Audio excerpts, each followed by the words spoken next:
We live today in an age of revolution. Thankfully, to be sure, the American constitutional order has thus far proved durable enough to avoid a violent overthrow, such as many other nations have seen in the past 2 centuries.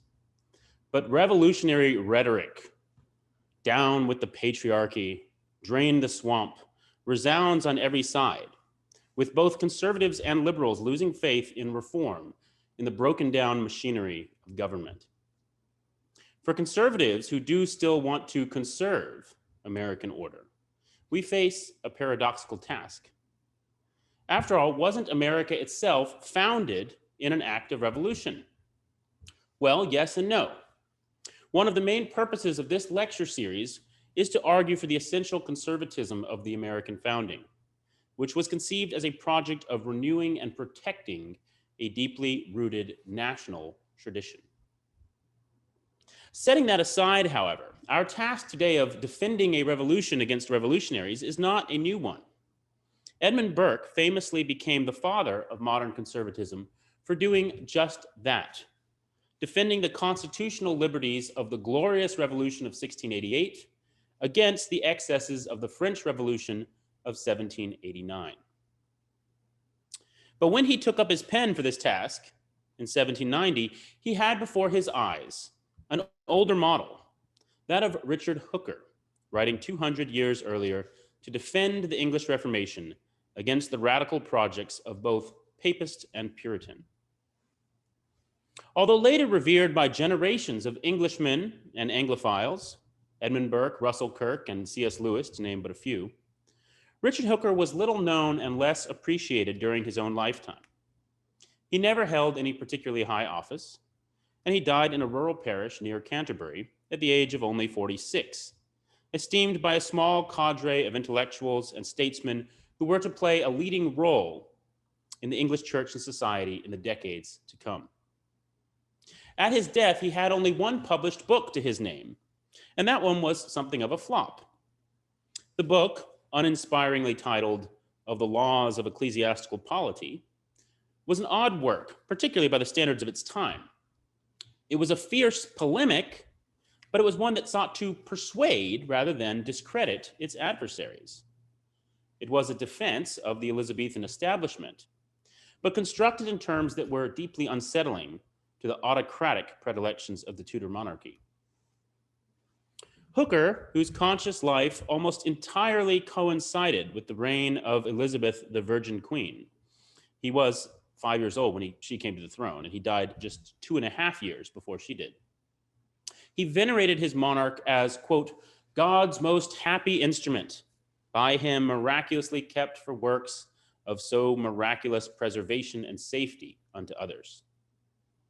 But he knew that the glory days of Elizabethan England rested upon a fragile foundation indeed, and might, quote, pass away as in a dream, as he warned in the haunting opening sentence of the laws. Hooker wrote to defend, quote, the present state and legal establishment of the Church of England against demands for change and reform. But cynics could object that this establishment itself was only a few decades old, the product of a series of upheavals unlike anything in English history since the Norman conquest. The first such upheaval was Henry VIII's dramatic Brexit in the 1530s, in which he cut the ties that bound the English church, society, and government to the self-serving international bureaucracy of the papacy, as he saw it. Now, although perhaps it was necessary to defend English sovereignty, and it was arguably far more conservative in its motives and procedures than generally recognized, still it's the case that this Henrician reform constituted a revolutionary rupture within the social, political, religious fabric and legal fabric of the English people. The translation of the Bible into English was an epochal event that destabilized church hierarchies and transformed the English language. And, perhaps most disruptive of all, Henry's ham-handed dissolution of the monasteries in 1538 constituted a radical redistribution of land and power that Burke would later compare to that of the French revolutionaries. The full-fledged Protestant reforms of Henry's short-lived son, Edward I, who reigned 1547 to 1553, and the abortive Catholic backlash of his disowned daughter, Mary I, 1553 to 58, had left England rattled, divided, and dangerously easy prey for greedy foreign powers. The greediest of these was surely Philip II of Spain, Mary's spouse, who had seen England slip through his fingers on her sudden death and was convinced of his divine vocation to help restore England to the obedience to the Pope. From the beginning of her reign, the devout but shrewd Protestant Queen Elizabeth saw the Church of England as a means of national conservatism in an existential sense. Religious policy would decide the country's survival. For the first decade of her reign, she reestablished Protestantism, but she took a relatively lenient line against the Catholic holdouts and the nobility. Until Pope Pius V decreed in 1570 that Elizabeth was a heretic and a usurper, and he called on Catholics at home and abroad to oppose her. Meanwhile, more radical Protestants at home, who were known to posterity as Puritans, complained that Elizabeth's failure to fully purge idolatry from the land and wipe out all traces of the Catholic faith and practice was an invitation for divine judgment. They also questioned, this is interesting, relevant for today, they questioned the nationalism of Elizabeth's religious policy, complaining that the Church of England did not conform itself to international models of what a Reformed Protestantism should look like. Although the astounding defeat of the Spanish Armada in 1588 weakened the Catholic threat and temporarily muted the ferocity of Puritan dissent, Hooker knew that another wave of religious and political revolution could easily engulf England at Elizabeth's death. Therefore, to defend the present state and legal establishment of the Church of England, Hooker had to articulate a vision of continuity amidst change, a vision of national particularism amidst universal norms, and a theory of government by consent and tradition that remains profoundly instructive and relevant today. Although Hooker's own writings have all but passed away as in a dream, they still offer us a basis for a profound and compelling national conservatism for our own day. So, what was Hooker's task? What was the problem that confronted him in 1590? As he saw things, there were two attacks on the English church and state, although coming from opposite ends of the religious spectrum, the Papist and the Puritan, they seemed to pose uncannily similar challenges. First, both Papist and Puritan held an increasingly apocalyptic view of the world, one divided sharply into light and darkness, the one true church and all the false ones. For both, conflict between Rome and Protestantism was unavoidable and should not be long deferred. For both, this conflict was international and almost unlimited in its scope. The particular political aims of the English nation paled in comparison to the demands of advancing obedience to the one true faith throughout Europe. So both sought to subordinate the English national interest to an internationalist project. Such convictions, moreover, with their apocalyptic zeal, bred rash words and rash deeds, something we've seen plenty of in the last year. Perhaps, for many at that time, up to and including acts of revolutionary terrorism. To be sure, the vast majority of English Catholics and of English Puritans were moderates, and they shied away from the extremes of such apocalyptic thinking. But as the Guy Fawkes conspiracy would show in 1605, along with plenty of others that are less well known, the threat was a very real one. The English monarchy lived under the constant shadow of potential assassination or other terrorist plots. And behind such extremist acts lay a much broader agitation for rapid and radical religious and political change, such as Burke would observe 2 centuries later in the French revolutionaries. So, first, this apocalypticism. Second, both Papist and Puritan looked for an absolute assurance of conscience, some earthly means of discerning God's will with confidence. If God's will meant killing a tyrant, then faith could get political in a hurry, especially for the Roman Catholics. The Protestants, mind you, might admit that hypothetically, God could directly call someone to the task of doing away with an evil tyrant, such as Ehud did in the book of Judges. But short of an audible divine voice, this remained merely hypothetical. For Catholics, however, there existed a very clear this worldly authority empowered to speak on behalf of God as to when rebellion and tyrannicide might be justified. And in Elizabeth's case, he had already pronounced judgment in 1570. Puritanism may have been distinctly more peaceable in its ordinary methods, until the 1640s at least. But the fierce conviction of Puritan consciences that they had attained a sure knowledge of what God demanded of England was still politically destabilizing. Eric Vogelin, in his influential book, The New Science of Politics, written in the 1950s, he would discuss this period at length and diagnose this phenomenon as what he called Gnosticism, which is, in his definition, the claim of a particular group to some certain knowledge or insight that is unavailable to the broader society. Vogelin saw Puritanism as the paradigm case of Gnosticism, and he saw the same phenomenon at the root of all modern radical political movements, Marxism in particular.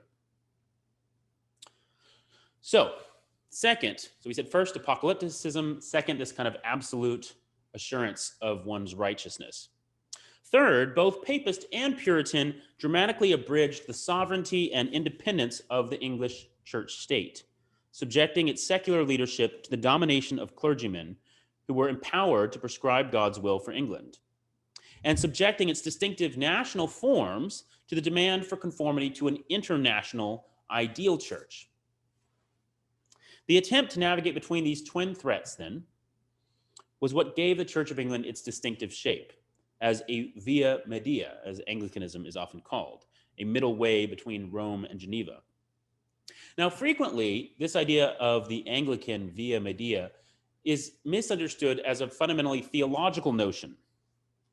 And this has led to many fanciful efforts to define exactly how the Reformed Church of England differed from the theology of continental Reformed churches. But in fact, more than anything, it was a political middle way. Anglicanism, or the Church of England, they didn't speak of Anglicanism, the Church of England offered a middle way of nationalism and conservatism that was to leave an enduring stamp upon the future development of England. And the leading exponent of this way was Richard Hooker. Now, Hooker's task in confronting these three dangers was the more difficult inasmuch as he had no desire to turn the clock back to before the Protestant Reformation. The profound changes of earlier decades must be defended without allowing such disruptions to become the pattern for later reforms. The breadth and depth of Hooker's thought is immense, and we're not going to try and cover all of it here, obviously. But I want to look at four main themes tonight that collectively show how Hooker seeks to resolve the ambiguities bequeathed to him by the conservative revolution of the Tudor century. First, we will look at Hooker's account of law as an instrument of moderate reform. And those of you who watched the first lecture will recognize a thematic continuity here. We looked at the common law of England as an instrument of moderate reform, of conservative reform. So Hooker doesn't discuss the common law specifically, but Hooker's philosophy of law very much encapsulates this vision. So, and this is his response to the apocalypticism that he sees in both Catholic and Puritan radicals, the attempt to the perfectionism that seeks some ideal law that conforms more closely to divine law. For Hooker, law is the backbone of an authentic conservatism that recognizes that, in the words of Russell Kirk, society must alter, for slow change is the means of conservation, like the human body's perpetual renewal. Second, we will consider Hooker's conservative epistemology, his response to the Gnosticism of the Puritans, and to the Roman Catholic reliance on the supreme authority of the papacy. For Hooker, the slow reform of law encapsulates the collective wisdom of experience. And this collective wisdom involves pursuing an incremental and probabilistic good, rather than chasing mirages of false certainty.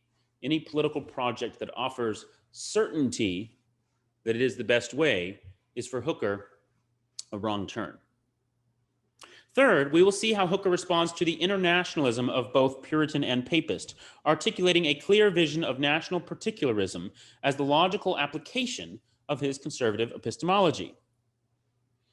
Finally, in the last section, we're going to look at how Hooker's profoundly influential account of consent as the foundation of law challenges later understandings of what it means to be for government to have the consent of the people. Well, and in that, we'll also see how Hooker understands a close relationship of the crown and parliament in enacting the will of the body politic. In this way, Hooker in many ways anticipates the settlement of the Glorious Revolution and the careful balance of crown and parliament in the English Constitution, which of course becomes in its own way the foundation for the American separation of powers. Now, Hooker's ideas on this last point, we should note, were not entirely in step with those of his beloved monarch, Elizabeth. Although she was no absolutist in her understanding of monarchy, she almost certainly would not have conceded to Parliament nearly as central of a role as Hooker does. So it's probably no coincidence that Hooker's most trenchant remarks on this topic, which appear in Book 8 of his Laws, were not published until several decades after his death. They were too politically explosive for the 1590s. However, they were to exert a very great influence on later English debates in political theory. John Locke, for instance, quotes from them extensively, and the American founder, James Wilson, is also deeply influenced by them. So, Hooker's thought here in Book 8 is very important for understanding the nature of consent and its relationship to government in the developing Anglo-American political tradition. All right, so let's look at the first issue, with all that introduction. All right, so first issue is the law as instrument of conservative reform. Better a minor sore than a dangerous remedy is the heading of this section. So Hooker, who cut his teeth as a parish minister to the English legal profession, as master of the Temple Church in London from 1585 to 1591. This is the church that basically all of the law students in England would have attended. He composed his laws of ecclesiastical polity as a legal argument, taking his stand as counsel for the defense. From eloquent opening remarks to closing arguments, his recurring theme is the central conservative concept that now undergirds our legal system: burden of proof. The Church of England, and with it the society and government of England, for in Hooker's day these were all but inseparable, was on trial, and the first question to be decided was who carried the burden of proof. On this question, Hooker was conclusive. Quote, "Since you are trying to destroy something already in force and imposing on us something new, you must take the role of plaintiff and accept that the burden of proof is on you to show both that we must abolish our current existing order and also that we must adopt yours instead." Note that Hooker makes 2 points. First, what he's saying here is that society and its laws are, as it were, innocent until proven guilty. Quote, "Equity, reason, the law of nature, God, and man all favor maintaining the status quo until a definitive decision is made against it." Now, to be sure, laws may be changed, but the burden of proof always lies on those who wish to change them. For the mere past and present existence of that which is established serves as a weighty argument in its favor. And indeed, the older law is, the weightier the argument in its favor. Second, though, it is not enough to show the current order of things is flawed, as progressives and revolutionaries in every era imagine. You just say something is wrong with policing today, it should be completely changed. The conservative recognizes that almost any order is better than no order at all. And so a merely negative argument, just showing what's wrong with the existing order, cannot win the day in a political debate. The would-be reformer must offer not merely a plausible replacement, but a compelling argument as to why that replacement would be better than the status quo. If the reformer cannot do that, then the status quo should remain in force. On this basis, Hooker rejected the proposed Presbyterian overhaul of the Church of England, not on the grounds that he thought episcopacy was divinely mandated, as future generations of Anglicans would argue, but because he said the Puritans had not yet demonstrated that their system would prove superior. Events during the English Civil War, a half-century later, when the Presbyterians finally got their chance to govern, would thoroughly vindicate Hooker's warnings about the danger of rashly overturning the status quo as England descended into chaos and anarchy, just as the later violence of the French Revolution would vindicate Burke's prescient arguments. Now, indeed, Hooker's conservatism goes a step further. It's not enough to show even that there's a current problem, or to show that you have a solution, or to show that the proposed reform will be better in the abstract. For laws do not have the luxury of governing abstractions. Laws govern people, and people tend to respond poorly to sudden social or legal changes. Laws, however much people may grumble about them, become familiar features of the social landscape, and if they're suddenly altered, people lose their practical and moral bearings. Indeed, Hooker points out that the very moral authority that we seek to instill in law can backfire when we change the law too often. People may begin to wonder whether the moral law itself is just as evanescent. Quote, when the people see things suddenly discarded, annulled, and rejected that long custom had made into matters of second nature, they are bewildered and begin to doubt whether anything is in itself naturally good or evil, rather than being simply whatever men choose to call it at any given moment. Thus, whenever we change any law, in the eyes of the people, it cannot help but impair and weaken the force that makes all laws effectual. Accordingly, Hooker recommends caution when amending or discarding flawed laws. Quote, if the new laws are only slightly more beneficial, we should generally conclude that to endure a minor sore is better than to attempt a dangerous remedy. Now, of course, if this were all that Hooker had to say about the task of reform, he might seem to be little more than a reactionary, suspicious of all change. And indeed, you might say that he should have abandoned any defense of the Church of England and just converted to Rome. After all, what was the Reformation but an attempt to overturn the status quo in search of a reform that was supposed to make society better, to make the church better? The order that Hooker himself sought to defend was the product of a dramatic overhaul of the relationship of church and state. Thus, while Hooker sounds a cautionary note about the revolutionary temptations of reform, he also emphatically argued that there's nothing sacrosanct about the status quo. There's a certain kind of conservatism that sort of fetishizes tradition, fetishizes what is already established. In fact, Hooker goes out of his way to demystify it. He says that most features of the current church order in England were simply a matter of positive law. And it's the nature of positive law to be changeable. Laws are, quote, instruments to rule by. And instruments must always be designed not merely according to their general purpose, but also according to the particular context and matter upon which they are to work. The end for which a law is made may be permanent, but the law may still need changing if the means it prescribes no longer serve that end.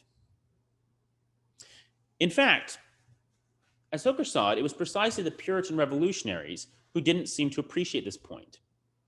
Although they were eager to tear down the current regime, the one that they planned to erect in its place was to be for all time, since it was authorized by God. This fanaticism of revelation would exhibit startling similarities to the fanaticism of reason 2 centuries later, as Vogelin observed in the New Science of Politics, and also to the fanaticism of woke culture today. Each of these lays claim to a new kind of knowledge, hidden to past ages, but able to penetrate past the vagaries of human experience to the true trajectory of history, and thus the proper shape of society. At the root of political radicalism, Vogelin argues, is an epistemological error, a false confidence bred from the quest to reduce the contingencies of history to the certitude of faith. Against all such fideistic politics, Hooker protests, quote, "There is no reason in the world why we should consider it necessary to always do the same things, just because it is necessary to always believe the same things. Since everyone knows that the object of our faith always remains the same, whereas the objects of our action change from day to day." So, next section, conservative epistemology. So it should not surprise us that at the heart of Hooker's laws is the sustained meditation on epistemology. What can we know? What can't we? And why are we always so determined to claim to know more than we really can? Hooker was no skeptic, to be sure, and certainly not in matters of religion.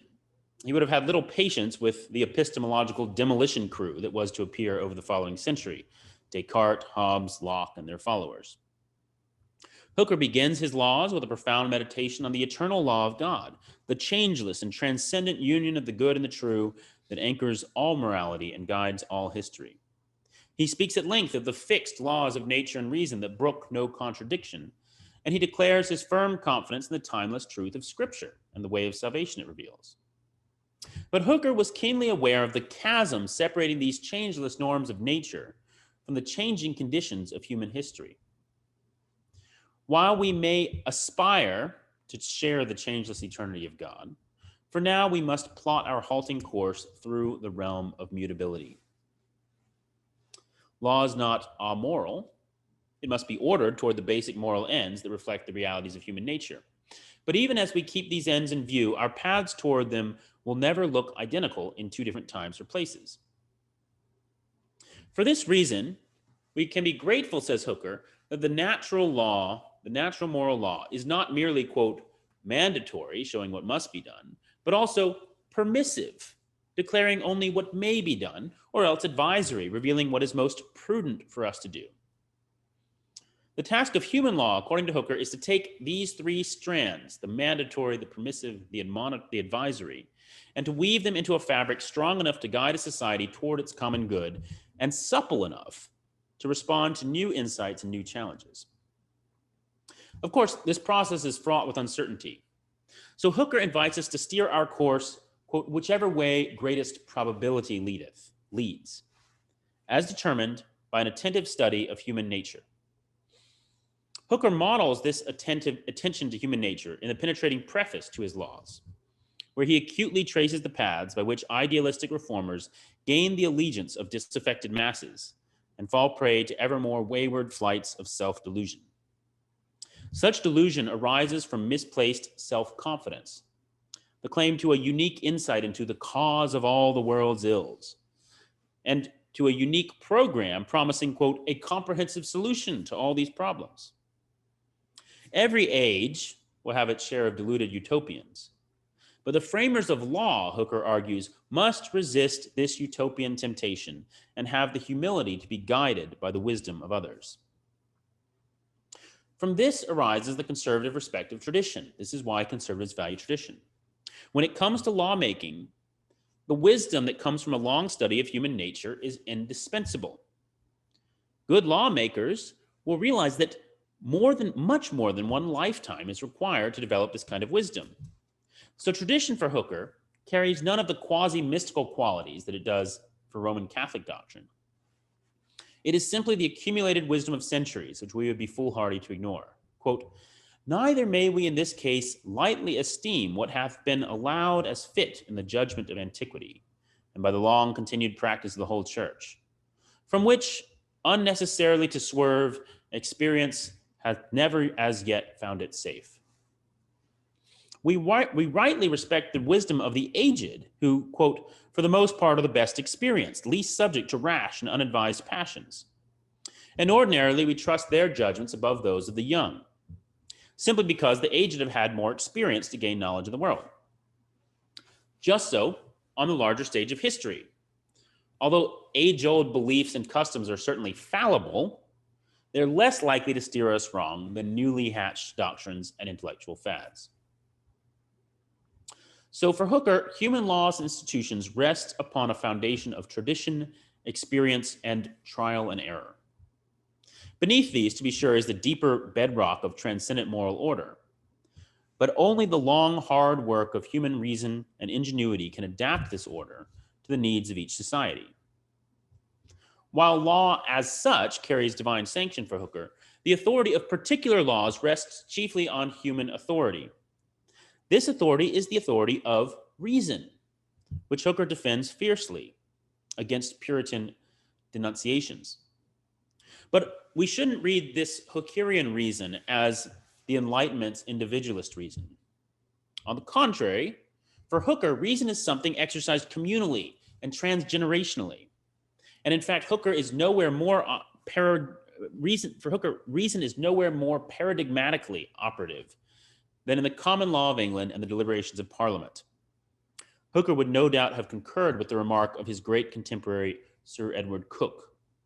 Quote, "If all the reason that is dispersed into so many several heads were united into one, yet could he not make such a law as the law of England is, because by many successions of ages it has been fined and refined by an infinite number of grave and learned men."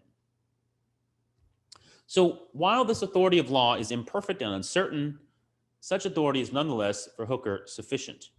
Quote, "If we labor to defend such authority as far as the truth will bear, let no one think that we are wasting time on something trivial. Without this authority, every social, religious, and political institution will crumble before the leveling forces of reform turned revolution." So on the other hand, as much as we esteem this legitimate authority of tradition, we must be careful not to defend it farther than the truth will bear. Quote, Hooker says, "We all tend to fall in love with our own ideas, and when others contradict them, this only fans our love into a flame and makes us all the more eager to contend, argue, and do everything we can on their behalf. Thus it is that political schemes that might have begun as very sensible ideas are elevated to the level of dogma, brooking no contradiction, which is what the Puritans tended to do in Hooker's time, and as modern free market ideologues have done in our time. Indeed, as Hooker saw it, it was just such a confusion of human and divine law in the medieval Catholic Church that lay behind the Protestant Reformation. The Protestants didn't object to the customs and traditions as such. They were prepared to consider many of the trappings of the late medieval church as plausible policies resting on human authority and potentially suited to the edification of the church. But they resisted the insistence that these customs should acquire the binding force of divine law, that they should be imposed on every nation by a global super sovereign.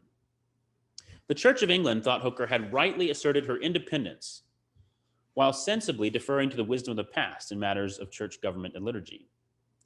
Now, as Hooker saw it, it was threatened anew by a Puritan internationalism that similarly confused the contingent and the necessary, the local and the universal, the human and the divine. So, next section, the humility of particularity.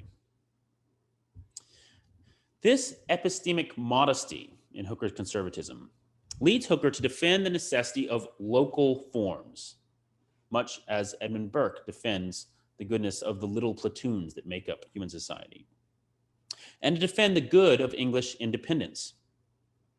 If the universal certitudes of nature, revelation, and abstract reason elude us, we must accept an experimental approach to the pursuit of the common good. If the authority of law rests on a foundation of local custom and accumulated practice, we must accept that its authority applies to particular communities. Now, these particular laws are going to fall short of the abstract ideal that animates Gnostic revolutionaries, but they will have the benefit of matching the history and temperament of each people, and of being open to ongoing tinkering and reform in light of new experiences. Now, Hooker recognized that even God himself did not attempt to legislate civil laws for every time and place. The laws of Moses, says Hooker, quote, were established with careful thought for the places and persons to which they applied, as all good positive laws must be. Given that not all nations are the same, and God prescribed these laws with such an eye to the particular needs of Israel, excuse me, how could we think that the fact that God made these laws unchangeable for one people means they should govern all nations forever? The English Reformation, as Hooker saw it, had grown in large part out of the assertion of national freedom against what was seen as the overreaching universal aspirations of the papacy.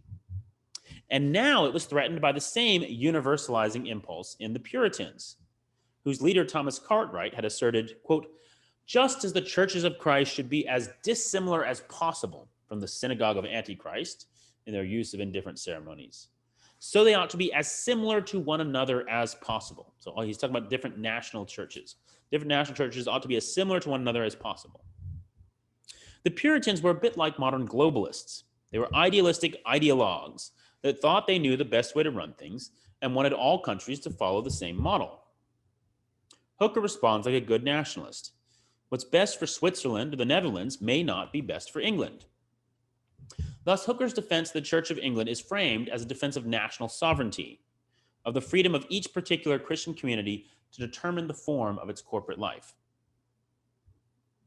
The Puritan demand for international uniformity, he argues, rests on three confusions. So the first confusion, which he's already addressed, which we've already talked about, is the idea that polity and ceremonies were essentially matters of divine rather than human law. We've seen him point out that while there may be one true doctrine of how we must be saved before God, there's no similarly precise and comprehensive blueprint of how we must live before men. It is understandable for human beings to latch on to ideologies that promise such a blueprint, since they seem to provide us the certainty that we crave. But this certainty is ultimately illusory. So the second confusion that Hooker saw was a flattened view of human nature that ignored history, politics, and social context. If an institution or practice was good for one people, Cartwright reasoned it must be surely good for all. Third, it should be noted that Cartwright proposed this international uniformity, as internationalists of every age do, as a peace program. He thought that Christians of every nation will dwell together in peace and unity if they all have the same laws and customs. We'll come to that in a moment. But first, Hooker wastes no time in exposing the folly of the second confusion. The idea that just because something's good for one people means it's good for another. He says, they have not yet proved that just because foreign churches have done well, it is our duty to follow them, or that we must forsake our own course, otherwise well suited to us, just because it differs from that of other churches. These churches surely cannot think that they have discovered absolutely the best ceremonies the wit of man could ever devise. Rather, if they recognize that they are naturally partial to their own ceremonies, simply because they are their own, it is only fair for them to recognize that we too will be partial to our own. Thus, we are released from the burden of being either forced either to condemn them or imitate them. This we can do without in any way criticizing our Reformed brethren abroad. On the contrary, we approve their practices as well as our own. In other words, just because one nation has a good way of doing things, other nations do not need to follow suit. The good is pluriform. Even in the abstract, there may be more than one equally good way for a community to organize its common life. And certainly, when we take into account social and cultural differences, this will almost certainly be the case. The goal of church polity and worship, says Hooker, is the edification of the saints. And edification takes multiple forms, adapted to different cultures, times, places, and necessities. The same goes all the more so for other kinds of human laws and customs. Hooker probably surprised some of his Puritan adversaries when he admitted right in the preface to his laws that, as what Calvin did at Geneva, quote, I do not see how even the wisest man could have improved upon this course of action. But Hooker denied that what was good for the Church of Geneva was necessarily best for the Church of England. Hooker did not push this relativism in a cynical direction that would deflate any national pride. On the contrary, Hooker recognized that each nation would naturally tend to think of its own customs as best, and would take particular pride in them. And this is fine, he says. Let every national church glory in its own customs. Let every nation glory in its own laws. Fine. Just allow England to glory in her own as well. Whereas Cartwright had insisted that the one family of God ought to all wear matching clothes, as he says, Hooker demurs. He says the various national churches are more like distinct nuclear families within the one larger family of the universal church. And, quote, just as one family does not use lose its liberty to wear gray just because another family wears brown, just so the policies of one nation should not put pressure on its neighbors to conform. Finally, though, Hooker disagrees with Cartwright that internationalism is the best route to peace. Quite the opposite, Hooker contends, especially when this internationalism sees its policies as divine, or as a sort of a universal morality. Quote, he says, by doing this, they guarantee that each church, if it found it differed in any way from its neighbors, could hardly help but accuse them of disobeying the will of Christ. Unable to brook compromise or to back down from such grandiose claims, continental Protestant polities found themselves locked in interminable conflict. Every nation was convinced that its way was the one true way. And the zealous Puritans in England wanted England entangled in these conflicts as well. Hooker could look out in the 1590s over Europe, quote, aflame with conflict in all its leading nations at once. And when he saw this, he gave thanks for his own nation's moderation. Quote, God used his providential hand to restrain the eager affections of some and settle their resolutions on a more calm and moderate course, so that it might not happen in England as it has in many other wide and flourishing dominions. That is, that one part of the people should become enraged and act as only desperate men do, seeking only the utter oppression and extinction of their adversaries. This, says Hooker, is precisely because of the wisdom of the early English reformers, however dramatic some of the disruptions had been during the Henrician and Edwardian reform. Statesmen like Cranmer, Thomas Cranmer in his mind, deserved credit for resolving, quote, to remove only those kinds of things the church could do well enough without, retaining the rest. So because England was not perfectionist, England did not see the need to impose its own system of church polity on others. And Hooker believed that this moderate relativism that saw the limited good in different national laws and customs was actually the best way to peace, rather than trying to get all nations to adopt the same standard. So Hooker, on the other hand, although he's a nationalist, that doesn't mean he's a xenophobe or isolationist. He observes that our naturally sociable nature does not end with our immediate companions or even our own nation, but displays, quote, a desire for universal fellowship, which is evidenced by, quote, our wish to know the affairs and dealings of other peoples and to be in league of friendship with them. From this arises the law of nations. Like other laws anchored in an unchangeable moral foundation, but specified by particular agreement and treaty. All nations, for instance, must practice, quote, hospitality towards foreigners and strangers. But in an age when England was guarding against infiltration by seditious Jesuits, this did not preclude prudent border controls. Conversely, while England's moderation may have enabled her to steer conflicts on the continent, but she was obliged to use the stability to offer, quote, offer assistance to her co-religionists in their conflicts. Hooker envisions England as a broker of peace on the continent, an example for others to follow, helping to steer less tolerant nations toward religious settlements modeled on England's own moderation. So, final section. Lawmaking as corporate consent. So why was it so important that England retain the freedom to establish and maintain her own form of religion? For those who see the English Reformation as but the product of Henry VIII's lustful whims, it might be hard to see why. Why should the arbitrary dictates of a homegrown tyrant be any more desirable than those of a foreigner? However, few Englishmen saw their Reformation this way. They saw it rather as a path that they had chosen, represented as they were by the Crown in Parliament. Thus, to reject the Church of England in favor of conformity to some foreign mold would be to revoke their own actions, to abandon the path of independence on which England had begun to set out. Accordingly, Hooker lays great stress on this point, this idea of institutional consent, in his apologetic against the Puritans. Quote, a law is the deed of the whole body politic, and if you consider yourselves any part of it, then the law is even your deed also. Is it reasonable that we should listen to men who are trying to overturn that which their own actions have ratified by their very own deed? To be sure, Hooker is not making here an argument for mute submission to the status quo, such as some of the Elizabethan regime's defenders demanded. That which the body politic has enacted in Parliament the body politic can indeed revoke in Parliament.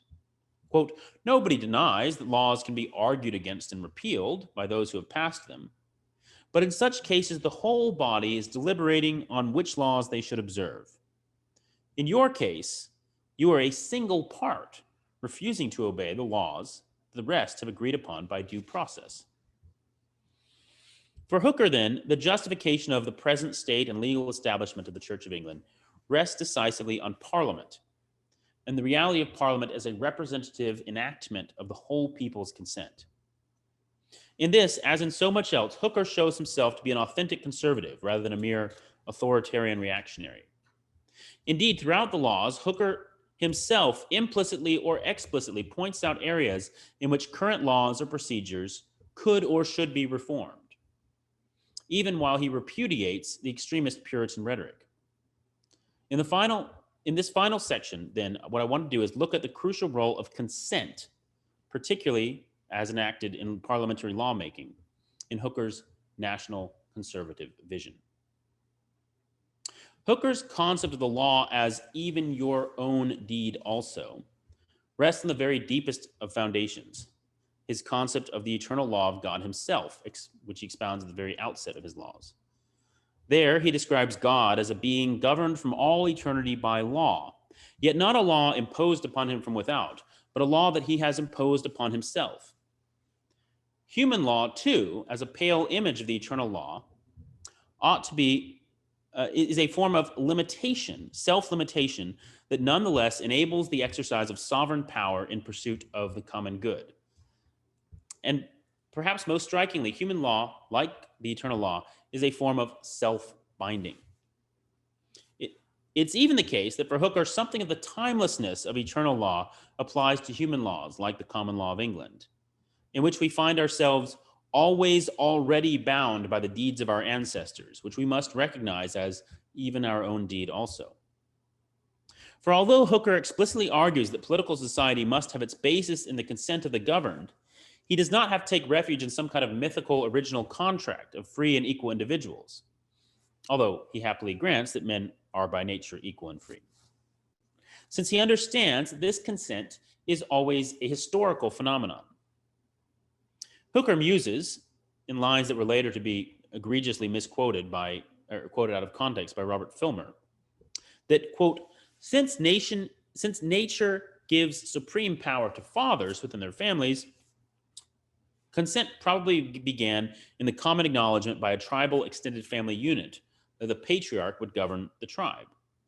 Later on, such chiefdoms developed into kingdoms. Quite frequently, this power is extended by the right of conquest, and the new rulers are eventually recognized as such by their new peoples, as of course was the case in England following the Norman conquest. Still, even in cases of conquest, this recognition requires consent. But for Hooker, unlike later contractarians like Locke, this consent itself is to be understood in a traditioned way that recognizes our social identity and our dependence on others. First of all, Hooker argues that consent is exercised nearly always through representatives, as in the English Parliament. Quote, however, this public consent happens not merely when an individual declares his assent by voice, sign, or act, but when another, rightfully designated to act on his behalf, does so in his stead. Even though we are not ourselves present in parliaments, councils, and similar assemblies, nonetheless we assent through agents acting there in our place, and what we do by others binds us no less than if we had been there for ourselves and done it in person. Second, strictly speaking, these representatives need not even be still living. We can be bound by the actions of others even if these actions occurred long ago, so long as the society of which both they and we are part of has continued to recognize the authority of those actions. Quote, just as any man's past deed belongs to him as long as he lives, so also the act of a public society of men done 500 years ago continues to belong to it, since societies are immortal. We lived in those who went before us, and they continue to live in those who follow them. Therefore, human laws, whatever kind they may be, have their force by consent. However, it's important to distinguish in Hooker's thought between what we might call the essay and the bene essay of consent, the being and existence of consent, and the well-being of well-functioning consent. Technically, Hooker would say consent is present in some form in any functioning political society. An absolute monarch can claim the consent of the people from the time centuries ago when they first accepted the conquest of his ancestor. And this consent is symbolically reenacted at each new coronation. But Hooker is clearly pleased that he is blessed to live in a society that has developed much more robust formal mechanisms for enacting consent. Hooker lays out these arguments in Book 8, arguments that would not see the light of day until 1648, when a radically changed political situation made their boldness less alarming. Hooker insists, quote, "Unto me it seems out of doubt and controversy that every independent multitude, before any certain form of regiment established, has under God's supreme authority full dominion over itself. Therefore, a king remains dependent on his people, even when they make themselves dependent on him. Quote, original influence of power from the body politic into the king is the cause of the king's dependency in power upon the body. By dependency, we mean subordination and subjection. The king is subordinate to his people. Now, just because there was such an original influence, which in the archaic sense of derivation of power from the people to the king, doesn't guarantee that there's an ongoing influence in the modern sense of the people on the king. Just because the king got his power from the people at some point in the past doesn't mean they can continue to meaningfully exercise that power. But for Hooker, this kind of ongoing independence is ensured in England. Quote, where the people are in no subjection, but such as willingly themselves have condescended unto for their own most behoof and security. In kingdoms, therefore, of this quality, the highest governor indeed has universal dominion, but with dependence upon that whole entire body over the several parts whereof he hath dominion. So that it standeth for an axiom in this case, the king is maior singulis universis minor, that is greater than individuals, but less than the whole. This kind of ongoing dependence of the king on his people ensures a limited monarchy. However, says Hooker in one of his pithier remarks, I am not of opinion that simply always in kings the most, but the best limited power is best, both for them and the people. The most limited is that which may deal in fewest things, the best that which in dealing is tied unto the soundest, perfectest, and most indifferent rule, which rule is the law. That is to say, he doesn't want to restrict the hypothetical scope of the king's authority so much as to say that the king's authority is always an authority bound by law. He continues, quote, happier that people whose law is their king in the greatest things than that whose king is himself their law. This is the case in the happy island of England. Quote, in which respect I cannot choose but highly commend their wisdom, by whom the foundations of this commonwealth have been laid, wherein, though no manner of person or cause is not subject to the king's power, yet so is the power of the king over all and in all limited, but unto all his proceedings the law itself is a rule. The axioms of our government are these: lex facet regem, the law makes the king. In short, Hooker succeeds in constructing out of the admittedly messy political procedure of the English Reformation a coherent conservative political theory of lawmaking. It's based on the idea of checks and balances, with the monarch playing a crucial role in tempering the mutual antagonisms of the clergy and the laity. Quote, peace and justice are maintained by preserving unto every order their rights, and by keeping all estates, as it were, in an even balance. Which thing is no way better done than if the king, their common parent, whose care is presumed to extend most indifferently over all, do bear the chiefest sway in the making of laws, which all must be ordered by. The king, however, never acts alone, but always in, with, and through Parliament. Quote, the Parliament of England, together with the convocation annexed thereunto, is that whereupon the very essence of all government within this realm doth depend.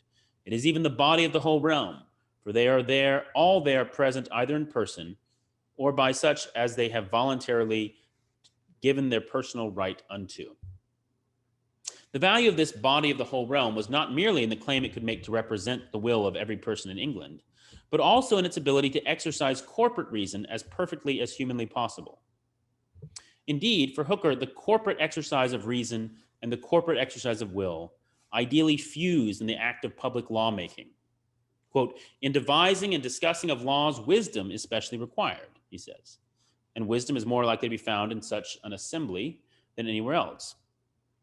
This is all the more so when the lawmakers themselves defer as much as possible to the authority of precedent, having, quote, resolved to remove only those kinds of things that the church could do well enough without, retaining the rest, as Hooker praises the architects of the English Reformation. Laws such as England is blessed with, representing the wisdom of ages, accommodated carefully to the needs of the present, and representing the will of a sovereign body politic, surely merit Hooker's effusive paean to law itself. Quote, her seat lies in the bosom of God, her voice is the harmony of the world, and all things in heaven and earth do her homage. The least feels her care, the greatest is not exempt from her power. Both angels and men and creatures of any sort, each in their different ways, admire her with uniform consent as the mother of their peace and joy. So, conclusion, what have we learned from Richard Hooker as a founding father of conservatism?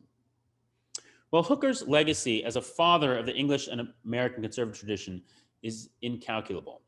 Perhaps no thinker was so pervasively cited during the formative period of English political thought, that is 1630 to 1700, as Hooker was, and his voice continued to echo into the American founding era. Burke held him in high esteem and developed Hooker's national conservative principles into his famous philosophy of prescription. While the great founder James Wilson, in constructing the foundations for the study of law in America, declared, quote, let us listen to the judicious and excellent Hooker. What he says always conveys instruction. Although Hooker began to disappear from both university and seminary reading lists in the 20th century, he continued to exert a powerful influence on both sides of the pond through disciples such as Russell Kirk and C.S. Lewis.